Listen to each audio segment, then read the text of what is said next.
What's up, guys? It's MB Boxing, and I just finished up watching Jonathan Rice versus Michael Coffie 2, and this was a 10-rounder in the heavyweight division, and this fight was Saturday, January 1st, from the Seminole Hard Rock Hotel and Casino in Hollywood, Florida, and this fight was broadcasted on Fox pay-per-view, and in this fight, Jonathan Rice was once again able to beat Michael Coffie, but this time it was by a wide unanimous decision.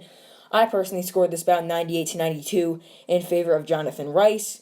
The judges scored the bout 97 to 93 twice and 99 to 91 once, all in favor of Jonathan Rice. So I think those scorecards were pretty good. I could definitely see them giving Michael Coffie 3 rounds, and I could definitely see you giving Michael Coffie 1 round. I mean, Michael Coffie, he did look good early on. Like, let's just say the first half of the fight was really competitive, and either man could have been ahead, but then, yeah, after the 5th round, Michael Coffie just got dominated. I mean, he lost every round on my scorecard from the 6th round and on. So, I mean, that really just goes to show what happened in this fight. So, Jonathan Rice started out strong, in my opinion. I gave him the first 2 rounds, but the 2nd round you could have given to Michael Coffie. I thought it was a very slow start, if I'm going to be honest. It looked like it was going to be just, like, no punches landed, like, very boring. Even though it wasn't the most eventful fight, I mean, the punches really started to be landed from Jonathan Rice as the fight went on. But the first 2 rounds I did give to Jonathan Rice due to the fact that he was landing some nice right hands, and, I thought he was just dictating the pace. But Michael Coffie, his defense did sharpen up, it looked like, up until the second half of the fight started. So then in the 3rd round, I gave it to Michael Coffie. He landed a nice right hand, or left hand, because he was switching to southpaw on Jonathan Rice, and backed him up a bit and was just sort of dictating the pace of that round.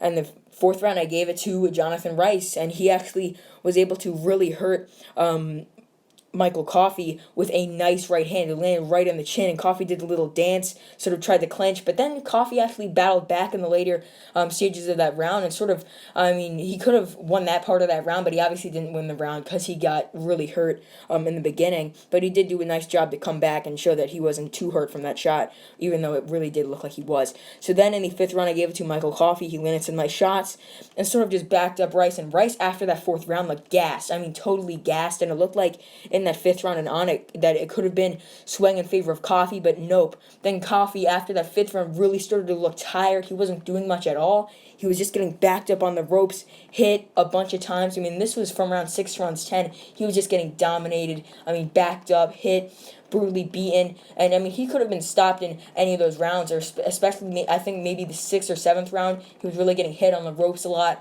I mean, it wasn't as brutal as the first fight, where the first fight he was just losing every single round, but this fight, I mean, the second half of the fight was dominant in favor of Jonathan Rice, and if Rice came in 15 pounds lighter, like the same way he did in their first fight, then he could have easily stopped Michael Coffie, probably, but still, this is an excellent victory for him.